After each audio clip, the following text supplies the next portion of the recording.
Oke, kita masuk ke F2 ya, keturunan kedua. Itu kan tadi menghasilkan F1 anakannya itu adalah T besar, T kecil ya. Nah, ini F2 atau keturunan kedua. Keturunan kedua. Nah, tadi kita lihat bahwa hasil dari persilangan satu sifat beda itu menghasilkan F1. Ini kan yang mau ditanyakan kan. Nah, F1-nya tadi itu T besar, T kecil. Sehingga untuk mencari P2-nya atau induk keduanya ini kan sebagai sudah generasi kedua. Nah, dia akan disilangkan dengan sesamanya. T besar, T besar, T besar, T kecil dengan T besar, T kecil. Nah, ini tinggi ya. Ini kalau genotifnya sama-sama tinggi. Nah, untuk gamet itu kan tetap mewakili satu ya. Nah, sehingga gamet yang dihasilkan ini tetap T karena mewakili ini ya. Nah, kemudian ini juga tetap T juga akan terpisah. Kemudian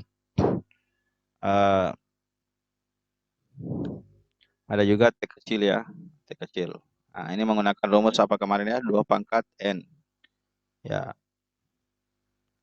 Berapa jenis genotip yang heterozigot atau berlainan. Ya, berlainan simbol atau berbeda notasi atau huruf. Nah, sehingga F2-nya, F2 yang kita cari itu, nah ini akan menghasilkan genotipenya itu T besar, T besar. Nah, batang tinggi. Nah, kemudian ada juga T besar, T kecil. Kemudian ini kan disilangkan ya. Nah, kemudian ada juga yang dihasilkan T kecil, T kecil. Ya, seperti itu. Nah, kalau misalnya T besar itu batang tinggi ya. Nah, sementara batang pendek, nah itu hanya satu. Nah, ini kan seperti ini. Saya uraikan. Ini ke sini kan T besar, T besar. Nah, ini hasilnya. Kemudian ini lagi T besar ke T kecil. Nah, ini kan. Ini lagi T kecil, T besar. Nah, sehingga kenapa tidak boleh T kecil depan? Karena yang dominan adalah T besar, T kecilnya. Nah, yang dominan adalah T besarnya ya. Kemudian setelah itu ini lagi T besar, T kecil. Jadi yang ini T besar, T kecil tadi ya. Nah, ini 2. Nah, ini. Tapi secara keseluruhan genotipnya, nah itu sebenarnya menghasilkan fenotip ini. Tingginya 3, kemudian yang pendek hanya 1. Nah, ini ya, ini tinggi. Nah, ini yang T kecil itu pendek. Dari hasil persilangan genotip ya yang ada pada anakan pertama. Nah, sehingga bisa kita tarik kesimpulan bahwa pada persilangan monohibrid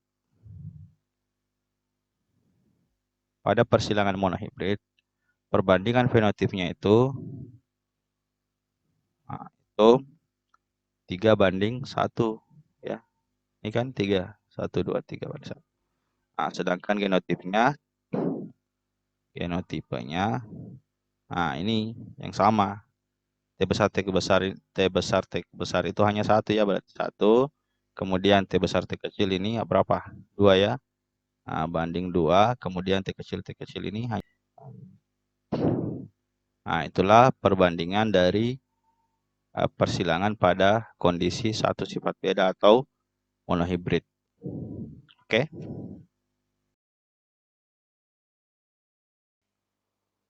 Oke, baik, selanjutnya kita akan bahas tentang persilangan di hibrid. Persilangan di hibrid ini itu biasa disebut juga sebagai persilangan biasa disebut sebagai istilah di hibridisasi ya.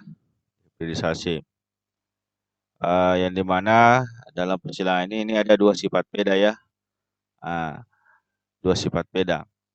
Contohnya misalnya ketika parental ataupun indukan pertama itu memiliki kombinasi genotip B besar B besar, K besar K besar, itu disilangkan dengan B besar B kecil K kecil K kecil. Nah, ini dalam fenotipnya ini adalah sebagai bulat ya, bulat kuning dan kisut hijau. Nah, ini kemudian ketika kita lihat genotipnya itu ada B besar K besar dan B kecil K kecil. Nah, itu sesuai dengan hukum Mendel pertama bahwa ada segregasi bebas atau pemisahan antara suatu sifat dengan sifat yang lainnya, sehingga kombinasi F1-nya ketika kita satukan, itu menghasilkan keturunan pertama B besar B kecil K besar K kecil. Untuk persilangan ataupun keturunan kedua, B besar B kecil dan K besar K kecil ini itu akan disilangkan dengan sesamanya. Nah, itu B besar B kecil K besar K kecil, menghasilkan gamet B besar K besar. Nah, itu kombinasinya kan. Nah, kita lihat kombinasi B besar K kecil, B besar K besar, B kecil K besar, dan B kecil K kecil. Nah, itu sesuai dengan rumus 2 pangkat N, di mana N itu adalah jumlah kombinasi genotip yang heterosigot. Nah, sehingga 2 pangkat 2 itu sama dengan 4 ya, berarti gametnya memiliki 4 jenis gamet yang berbeda. Nah, sehingga untuk F2 untuk mudah kita dapatkan karena akan ada 16 jenis kombinasi, makanya kita buat papan catur seperti ini ya. Nah, ini kita lihat. Di bagian atas itu ada B besar K besar, B besar B besar K kecil, B besar K besar, B kecil K besar, dan B kecil K kecil. Nah, itu disilangkan dengan sesamanya atau gamet yang sejenis, sehingga menghasilkan 16 kombinasi ya, 16 kombinasi dari genotip. Sehingga menghasilkan 16 kombinasi, kita lihat ya. Jadi ada 16 kombinasi dengan F2, fenotip F2 itu pertama bulat kuning, itu nomor 1, 2, 3, 4, 5, 7, 9, 10, dan 13. Sementara bulat hijau itu 6, 8, 14. Sedangkan kisut kuning itu 11, 12, 15. Dan kisut hijau itu 16, hanya 16 ya kisut hijau. Sehingga itu adalah rasio fenotip. Sedangkan rasio genotip, kita lihat rasio fenotipnya adalah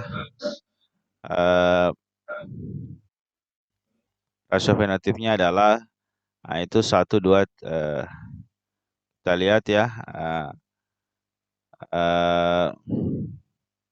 B besar B besar K besar K besar, itu menghasilkan 1 banding 2 banding 2 banding 4 banding 1 banding 2 banding 1 banding 2 dan banding 1. Bulat kuning, bulat hijau, kisut kuning, kisut hijau. Itu menghasilkan perbandingan 9 banding 3 banding 3 banding 1. Kemudian selain persilangan dua sifat beda dan satu sifat beda ini, ada juga yang disebut dengan persilangan resiprok ya. Persilangan resiprok. Persilangan resiprok adalah persilangan dengan gamet jantan dan gamet betina dipertukarkan sehingga memiliki keturunan yang sama. Kemudian ada juga yang disebut dengan backcross dan test cross. Untuk backcross itu persilangan antara individu F1 atau keturunan pertama dengan salah satu induknya untuk mencari genotype tertua. Contohnya ini hitam dengan putih kan, sehingga gametnya itu H besar dan H kecil. F1-nya itu adalah H besar H kecil. Itu F1. Sehingga untuk kedua itu H besar H kecil silangkan dengan sesamanya menghasilkan 4 kombinasi gamet ya yang semuanya hitam. Test cross F1 salah satu individu yang resesif itu H besar H kecil H kecil. Hasil tes crossnya itu 1 banding 1 itu heterozigot ya, atau tidak sama dengan galur murni. Kemudian kalau 100% fenotipnya sama, itu bisa dikatakan individunya homozigot. Seperti itu ya. Kemudian lanjut, eh,